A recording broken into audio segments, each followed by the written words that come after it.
ലോകം മുഴുവനും പാശ്ചാത്യ ശക്തികൾക്ക് ഇപ്പോൾ തിരിച്ചടി നേരിട്ടുകൊണ്ടിരിക്കുന്ന കാലമാണ്. കൊളോണിയൽ കാലഘട്ടത്തിൽ കൈപ്പിടിയിൽ ഒതുക്കുകയും സ്വാധീനം ചെലുത്തുകയും ഒക്കെ ചെയ്തിരുന്ന രാജ്യങ്ങളിൽ നിന്നെല്ലാം ഇപ്പോഴവർക്ക് ഇറങ്ങിപ്പോവേണ്ട അവസ്ഥയാണ്, അല്ലെങ്കിൽ അവരെ പുറത്താക്കിക്കൊണ്ടിരിക്കുകയാണ്.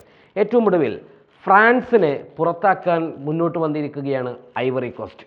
ഫ്രാൻസ് കൈപ്പിടിയിൽ ഒതുക്കിയിരുന്ന ഐവറി കോസ്റ്റ് എന്ന ആഫ്രിക്കൻ രാജ്യം ഫ്രാൻസിനോട് ഇപ്പോൾ പുറത്തു പോകാൻ ആവശ്യപ്പെട്ടിരിക്കുന്നു എന്ന വാർത്ത വലിയ വാർത്താ പ്രാധാന്യത്തോടു കൂടിയാണ് ലോകമാധ്യമങ്ങളെല്ലാം റിപ്പോർട്ട് ചെയ്തിരിക്കുന്നത്.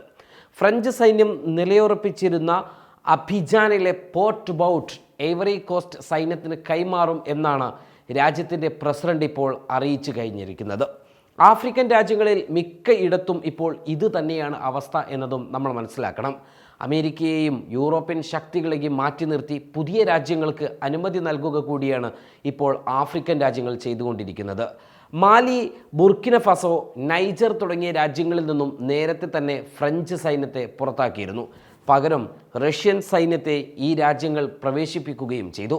റഷ്യയുടെ വാഗ്നർ കൂലിപ്പടയാളികൾ എന്നറിയപ്പെടുന്ന സേനയാണ് ഇപ്പോൾ ഈ രാജ്യങ്ങളുടെ ഔദ്യോഗിക സൈനിക പങ്കാളികൾ.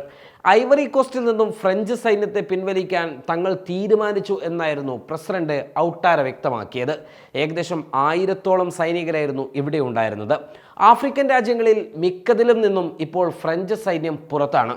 ജിബൂട്ടി, ഗാബോൺ എന്നീ 2 രാജ്യങ്ങളിൽ മാത്രമാണ് ഇപ്പോൾ ഫ്രഞ്ച് സൈന്യം അവശേഷിക്കുന്നത്.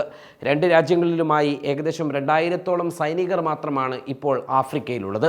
കൊളോണിയൽ കാലഘട്ടത്തിന് ശേഷവും ഫ്രാൻസിൻ്റെ സംരക്ഷണത്തിലും നിയന്ത്രണത്തിലും രാജ്യം തുടരുന്നതിനെതിരെ വലിയ പ്രക്ഷോഭങ്ങൾ ഐവറി കോസ്റ്റിൽ ഉടനീളം നടന്നിരുന്നു.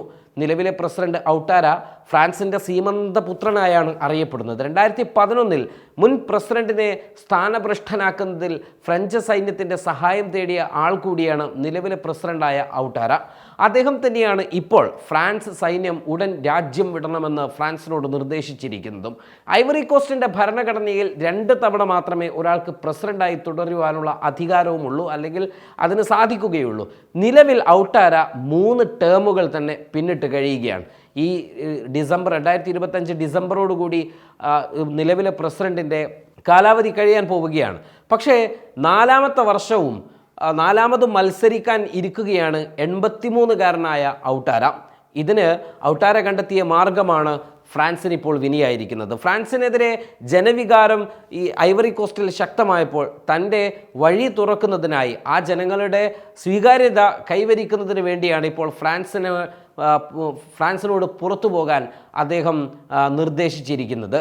ഈ ഒരു തീരുമാനം തൻ്റെ കൂടെ ജനങ്ങൾ നിൽക്കും എന്ന ഉറപ്പിലാണ്. ഇത്തരമൊരു തീരുമാനത്തിന് അദ്ദേഹത്തിന് ധൈര്യം നൽകിയ മറ്റൊരു ഘടകം, മറ്റ് ആഫ്രിക്കൻ രാജ്യങ്ങൾ ഫ്രാൻസിനെയും പാശ്ചാത്യ രാജ്യങ്ങളെയും തങ്ങളുടെ രാജ്യങ്ങളിൽ നിന്ന് പുറത്താക്കിക്കൊണ്ടിരിക്കുന്നു എന്ന ധീരമായ ആ രാജ്യങ്ങളുടെ നിലപാടുകൾ കൊണ്ട് ഉണ്ടായ തിക്തഫലങ്ങളൊന്നും തന്നെ ആ രാജ്യങ്ങളെ ബാധിച്ചിട്ടില്ല എന്ന് മനസ്സിലാക്കിയത് കൊണ്ടുമാണ്. ഏതായിരുന്നാലും ഐവറി കോസ്റ്റ് വളരെ പ്രധാനപ്പെട്ട ഒരു രാജ്യമാണ് ആഫ്രിക്കയിലെ. ഈ ആഫ്രിക്കയിൽ നിന്ന് ഫ്രഞ്ച് സൈന്യം പുറത്തു പോകുന്നു എന്നത് ലോകരാഷ്ട്രീയത്തിൽ കൊളോണിയൽ രാഷ്ട്രങ്ങൾക്ക്, അല്ലെങ്കിൽ യൂറോപ്യൻ രാജ്യങ്ങൾക്ക്, യൂറോപ്യൻ യൂണിയന്, അമേരിക്കയുടെ ശാക്തിക ചേരികൾക്കൊക്കെ സംഭവിച്ചു കൊണ്ടിരിക്കുന്ന വളരെ വലിയ തിരിച്ചടിയാണ് എന്നതിനപ്പുറത്തേക്ക് ആ തിരിച്ചടിയെ ഇരട്ടിയാക്കുന്നത് ഇങ്ങനെ യൂറോപ്യൻ രാജ്യങ്ങൾ പുറത്തു പോയിക്കൊണ്ടിരിക്കുന്ന രാജ്യങ്ങൾക്ക്, ഈ യൂറോപ്യൻ രാജ്യങ്ങൾക്ക് പകരമായിട്ട് അവിടെ കടന്നു വരുന്നത് റഷ്യയാണ് എന്നുള്ളതാണ്. റഷ്യ അവരുടെ സൈനിക പങ്കാളിയാകുന്നു, അവരുടെ വ്യാവസായിക, അവരുടെ സാമ്പത്തിക